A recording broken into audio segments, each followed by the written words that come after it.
నమస్కారం, మీరు చూస్తున్నారు HN9 టీవీ.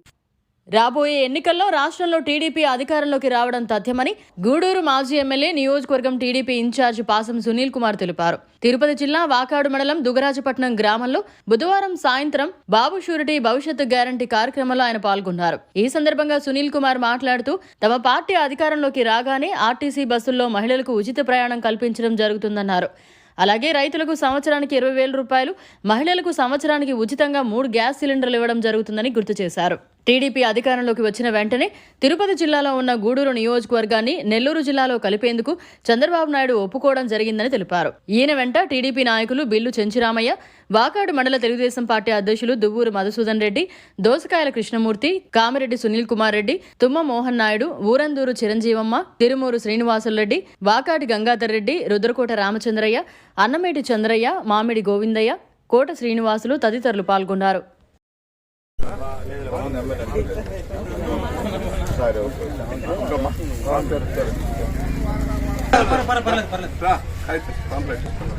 బాగున్నామ్మా, అది బాబు ఇస్తాం వ్యవసాయం సాయం చేయించాలి. చంద్రబాబు నాయుడు గారు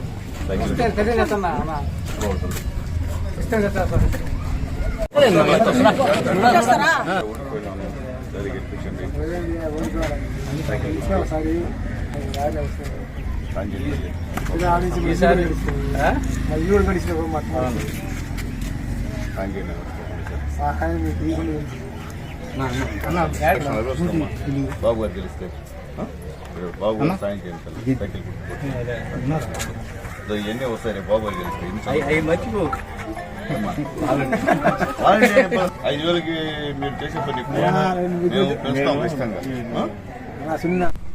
ఈరోజు బాబు షూరిటీ భవిష్యత్ గ్యారంటీ కార్యక్రమంలో భాగంగా పెద్దలు వాకాడు మండల పార్టీ అధ్యక్షులు దువ్వూరు మధుసూదన్ రెడ్డి గారు, అలాగే పార్టీ కార్యదర్శి కృష్ణమూర్తి గారి నాయకత్వంలో ఈరోజు ఇక్కడ ఇంటింటికి బాబు షూరిటీ భవిష్యత్ గ్యారంటీ అనే కార్యక్రమం సంబంధించిన బాండ్స్ పంపిణీ చేస్తున్నాం. చాలా సంతోషంగా ఉంది. ప్రజల్లో స్పష్టమైనటువంటి మార్పు కనిపిస్తుంది. గతంలో మేము తిరిగినప్పటికీ ఇప్పుడు మేము తిరిగినప్పటికీ చాలా విరుద్ధంగా ఉంది పరిస్థితి. గతంలో మేము వస్తుంటే మొహం తప్పించుకొని పోయేవాళ్ళు ఈరోజు ఆప్యాయతగా పలకరించి మేము ఖచ్చితంగా ఈసారి బాబు గారిని ముఖ్యమంత్రి చేసుకుందాము, అందుకనే సిద్ధంగా ఉన్నామని చెప్పి మాట్లాడడం. అలాగే మేము కూడా వెళ్ళిన తర్వాత మేము చూపిస్తున్నాం, ఇద్దమ్మా మీ ఊర్లో మీ ఎస్టీ కాలనీలో ఈ రోడ్డు వేసింది ఎవరు, ఈ లైట్లు వేసింది ఎవరంటే వాళ్ళు చెప్తున్నారు తెలుగుదేశం పార్టీ గవర్నమెంట్ చంద్రబాబు నాయుడు గారు. అలాగే 5 సంవత్సరాల్లో గెలిచినటువంటి ఎమ్మెల్యే ఏదైనా చిన్న పనైనా చేశారంటే ఒక్క పని మాకు తెలియదని చెప్పి నీకు ఖచ్చితంగా చెప్తున్నారు. ఎప్పుడైనా పరామర్శించారంటే ఎప్పుడు రాలేదయా మా ఇళ్ల కడగని చెప్పి చెప్తున్నారు. గతంలో నేను ఎమ్మెల్యేగా ఉన్నప్పుడు నారా చంద్రబాబు నాయుడు గారు ముఖ్యమంత్రిగా ఆయన్ని రిక్వెస్ట్ చేసుకుని కొన్ని కోట్ల రూపాయలు తీసుకొచ్చి ఈ యొక్క కాన్స్టిట్యున్సీకి, ముఖ్యంగా వాకాడు మండలానికి, తీర ప్రాంతాలకి ఖర్చు చేసిన విషయాన్ని ఒకసారి గుర్తు చేస్తున్నా. అలాగే గతంలో నేను ఎమ్మెల్యేగా ఉన్నప్పుడు మా నాయకుల కోరిక మీద దుగరాజపట్నం కాలువని శాంక్షన్ చేసుకుని తీసుకొస్తే ఆనాడు చాలా మంది కోర్టుకు వెళ్లి అడ్డం పడిన విషయం కూడా నేను తెలియజేస్తున్నా. ఈ రోజు దుగరాజపట్నం కాలువని చేస్తామని చెప్పి నమ్మించి ఈ రోజు దాన్ని మధ్యలో ఆపేసి అసలు దుగరాజపట్నం కాలువకు సంబంధించినటువంటి ఎస్టిమేషన్స్ అవన్నీ తీసేసి వాళ్ళు సొంతంగా వాళ్ళకి డబ్బులు వచ్చే విధంగా దుగరాజపట్నం కాలువని వాళ్ళు డిజైన్ చేసుకోవడం నిజంగా చాలా అన్యాయంగా ఉందని చెప్పి నేను తెలియజేస్తున్నా. అంటే ప్రజలను అమాయకులు చేసి మీరు ఒకరిద్దరు చేరి మొత్తం ఈ మండలంలో జరిగేటువంటి కాంట్రాక్ట్ అన్ని కూడా మీరే మొత్తం తినేసే కార్యక్రమాన్ని చేస్తున్నారని చెప్పి నేను తెలియజేస్తున్నా. జనాల్లో తిరిగాం, బాబు గారి దగ్గర నుంచి మా నాయకుల సహాయ సహకారాలతో డబ్బులు తీసుకొచ్చి ప్రతి గ్రామాన్ని అభివృద్ధి చేసిన విషయాన్ని కూడా మీకు ఒకసారి నేను తెలియజేస్తున్నా. అట్లాగే ఈ వాకాడు మండలంలో తుఫాన్ షెల్టర్స్ కూడా ఆ రోజు మేము కట్టించిన విషయాన్ని కూడా ఒకసారి గుర్తు చేస్తున్నా. అలాగే ఇక్కడ ప్రతి ఎస్టీ కాలనీలో, ఎస్సీ కాలనీలో సిమెంట్ రోడ్లు వేసిన విషయాన్ని కూడా మీ అందరికీ కూడా నేను తెలియజేస్తున్నా అని చెప్పి నేను చెప్తున్నా. అలాగే గతంలో కూడా నీళ్లు రాకపోతే అప్పుడు బాబు గారిని పట్టుకొని నీళ్లు తీసుకొచ్చి అందరినీ పంటలు పండించిన విషయాన్ని కూడా ఒకసారి నేను గుర్తు చేస్తున్నా. కాబట్టి ఈరోజు ప్రజలు స్పష్టంగా ఉన్నారు. ఒక్కసారి అవకాశం అని చెప్పి నమ్మించి మోసపోయినామయ్యా. ఒక ఆమె అయితే అయ్యా మా ఇంట్లో 2 బిడ్డలున్నారు, జగనన్న ఇద్దరికి 15,000 ఇస్తానన్న ఆయన, ఇప్పుడు ఒకరికే 13,000 ఇస్తున్నారన్న ఆయన అని చెప్పింది. అప్పుడు మేము చెప్పామంటే తల్లి జగనన్న చెప్పినట్టు అబద్దాలు మోసం చంద్రబాబు చేత కాదమ్మా, మీకు చంద్రబాబు వచ్చిన తర్వాత సంవత్సరం నుంచి మీ ఇద్దరు బిడ్డలకి 15,000 30,000 రూపాయల సంవత్సరానికి బాబు గారు ఇస్తారని చెప్పి చెప్పాం. నిజంగా బాబు గారు ఇచ్చిన సూపర్ 6 హామీలన్నీ కూడా బ్రహ్మాండంగా ప్రజలకు చేరువవుతున్నాయి. మేము మరీ చెప్తున్నాం, ఈరోజు చంద్రబాబు నాయుడు గెలిస్తే దీపం కనెక్షన్ కింద నెలకి 3 గ్యాస్ సిలిండర్లు ఫ్రీగా ఇచ్చేటువంటి కార్యక్రమాన్ని శ్రీకారం చుట్టారు. సంవత్సరానికి 3 గ్యాస్ సిలిండర్ ఇచ్చే కార్యక్రమం చేపట్టారు. అలాగే 19 సంవత్సరాల నుంచి 59 సంవత్సరాల వరకు ఉన్నటువంటి మహిళలకి నెలకి 1500 రూపాయలు పెన్షన్ ఇచ్చేటువంటి కార్యక్రమాన్ని కూడా శ్రీకారం చుట్టారని, అన్ని 15,000 ఇచ్చే కార్యక్రమాన్ని కూడా శ్రీకారం చుడతారని చెప్పి మేము తెలియజేస్తున్నాం. అలాగే బస్సుల్లో నెల్లూరు జిల్లాలో ఆడవాళ్ళకందరూ కూడా ఉచిత బస్సు సౌకర్యాన్ని కల్పిస్తారని చెప్పి మేము తెలియజేస్తున్నాం. అలాగే అరెకరా నుండి 5 ఎకరాల లోపల అందరూ కూడా సంవత్సరానికి 20,000 రూపాయలు రైతు భరోసా కింద చేస్తామని చెప్పి మేము తెలియజేస్తాం. అలాగే ప్రతి ఇంటికి కూడా మంచినీటి కుళాయిలు వేసి మంచినీటి అందిస్తామని చెప్పి బాబు గారు అందరూ కూడా హామీ ఇచ్చారని తెలియజేస్తున్నాం. అలాగే ఉచిత ఇసుక, ఈరోజు వాకాడులో ఉన్నటువంటి నదిలో మొత్తం ఇసుకని వాళ్ళ ఇష్ట ప్రకారంగా దొంగతనంగా తోలుకునే కార్యక్రమం, పర్మిట్ లేకుండా టన్నులు ఇసుక మాయమయ్యే కార్యక్రమం. పేదవాడు ఇసుక కొనాలంటే వాళ్ళు ఆకాశానికి అంటే డబ్బులు ఈరోజు కట్టుకొని పేదలు తెచ్చుకోవాలి. ఆ రోజు బాబు గారు ఉన్నప్పుడు ఫ్రీ ఇసుక ఇచ్చాం మేము. ఈరోజు ఆ పరిస్థితి లేదు, దోచుకున్నారు. ఈ నదినంతా దోచుకున్నటువంటి ఈ వైఎస్ఆర్సీపీ నాయకులు అని చెప్పి నేను తెలియజేస్తున్నటువంటి ఇసుకను దోచుకున్నారు, సిలికాన్ దోచుకుంటున్నారు, అలాగే ముఖ్యంగా గ్రావెల్ని దోచుకుంటున్నారు.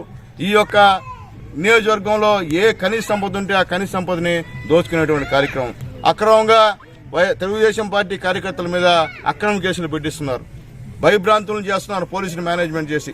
మేము తెలియజేస్తున్నాం పోలీసు అధికారులకి, అయ్యా మీరు ఇప్పుడు దాకా చేసింది వేరు, ఇక 15 రోజుల్లో కోడ్ వస్తుంది, ఎలక్షన్ కోడ్. మీరు ఇదే విధంగా ప్రవర్తిస్తే మిమ్మల్ని అయితే ఖచ్చితంగా మేమైతే గుర్తుపెట్టుకొని ఉంటాం. ఖచ్చితంగా గెలిచిన తర్వాత ఒక శాలువ వేసి సన్మానం చేసి మీరు మాకు ఎటువంటి మా కార్యకర్తలను ఏ విధంగా ఇబ్బంది పెట్టారో అన్ని గుర్తు చేసి ఒకసారి మీకు అతి ఘనంగా సత్కరిస్తామని చెప్పి మేము పోలీసు నాయకు అధికారులకి తెలియజేస్తాం. అలాగే మా అందరి డిమాండ్, మా తీర ప్రాంత ప్రజలందరి డిమాండ్ ఒకటే, మమ్మల్ని తీసుకెళ్లి తిరుపతి జిల్లాలో కలిపారు. మేము దాన్ని ఒప్పుకోవట్లేదు. రేపు తెలుగుదేశం పార్టీ చంద్రబాబు వచ్చిన తర్వాత మా గూడూరుని తీసుకెళ్లి నెల్లూరు జిల్లాలో కలపని చెప్పి మేము చెప్తున్నాం. దాన్ని ఖచ్చితంగా బాబు గారికి కూడా చెప్పాం, ఆయన అంగీకరించాడు. మా లోకేష్ బాబు గారు కూడా చెప్పాం, ఆయన అంగీకరించాడు. కాబట్టి ఈ యొక్క రాష్ట్రానికి దశ నిర్ణయించేటువంటి నాయకుడు నారా చంద్రబాబు నాయుడు గారు తప్ప ఇంకొక లేరని చెప్పి తెలియజేస్తున్నాం. ఈ రోజు జగన్మోహన్ రెడ్డి పుణ్యాన వీళ్ళందరిపైన 3,50,000 రూపాయలు అప్పు ఉంది. ప్రతి ఒక్కరి పైన చిన్నబిడ్డల పైన కూడా, అంటే అంత అప్పు చేస్తున్నాడు. కాబట్టి బాబు గారు ఉంటే ఖచ్చితంగా వనరులు చూపించేవాళ్ళు, అభివృద్ధి చేసేవాళ్ళు. కానీ ఈయన అప్పులు తెచ్చుకోవడం తప్ప ఇంకో పని లేదని చెప్పి నేను తెలియజేస్తున్నా. ఈరోజు రాష్ట్రంలో దోపిడీ, వైఎస్ఆర్సీపీ ఎమ్మెల్యేలు, వైఎస్ఆర్సీపీ నాయకులు ఎక్కడ పడితే అక్కడ దోపిడీలు చేస్తున్న విషయాన్ని కూడా ఎత్తివేస్తున్నా. ఎస్సీ కార్పొరేషన్ అన్ని కూడా ఎత్తేశారు, బీసీ కార్పొరేషన్ ఎత్తేశారు, ఎస్టీ కార్పొరేషన్ ఎత్తేశారు, ఒక్క కార్పొరేషన్ లోన్ కూడా లేదని చెప్పి నేను తెలియజేస్తున్నా. అలాగే చంద్రన్న బీమా ఎత్తేశాడు. ఎవరన్నా చనిపోతే 2 లక్షల రూపాయలు ఇచ్చేవాళ్ళం, యాక్సిడెంట్ అయితే 5 లక్షలు ఇచ్చేవాళ్ళం, అది మొత్తం ఎత్తేసిన కార్యక్రమం. అలాగే ఈ పండగ సంక్రాంతి వస్తే మనం ఆయన దాంట్లో పండగ చేసిన దానికి చంద్రన్న కానుక అని చెప్పి ఒక బ్యాగ్ ఇచ్చేవాడు, అది కూడా ఈరోజు ఎత్తేసిన పరిస్థితి చూస్తున్నాం. అలాగే కళ్యాణ వస్తు పెళ్లిన వాళ్ళకి పేదవాళ్ళకి చూస్తున్నాం. మామూలుగా అన్నా క్యాంటీన్ 5 రూపాయలకి అన్నం పెట్టి అన్నా క్యాంటీన్ కూడా ఎత్తేసినటువంటి బుద్ధి లేని గవర్నమెంట్ ఇదని చెప్పి నేను తెలియజేస్తున్నా. ఈ ఎమ్మెల్యే ఉన్నప్పటి నుంచి ఒక అసమర్థ ఎమ్మెల్యే, గెలిచినప్పటి నుంచి ఎక్కడ తిరిగేదిలే, అవినీతి ప్రధానంగా చేసుకున్నటువంటి ఎమ్మెల్యే ఈరోజు ప్రజలు ఎక్కడికి వెళ్ళినా ఆ ఎమ్మెల్యే ఎక్కడ అడుగుతున్నారు. వాళ్ళకి ఇంకా కూడా ఎవరు ఎమ్మెల్యే అర్థం కావట్లే. కొంతమంది మమ్మల్ని చెప్తున్నారు ఆయన అనుకుని, మేము దండం పెట్టుకొని చెప్తున్నా, అయ్యా మేము ఆయన కాదు స్వామి, మేము ఓడిపోయిన ఎమ్మెల్యే, నేను గెలిచిన ఎమ్మెల్యేని కాదయ్యా అని చెప్పిన తర్వాత అవునా మా తెలియకుండా మాట్లాడుతున్నారు. కాబట్టి ఎమ్మెల్యేలు చెప్పేది ఒకటే, ఎంతో మంది ఈ యొక్క గూడూరు నియోజకవర్గం టూరిస్టులుగా వస్తారు.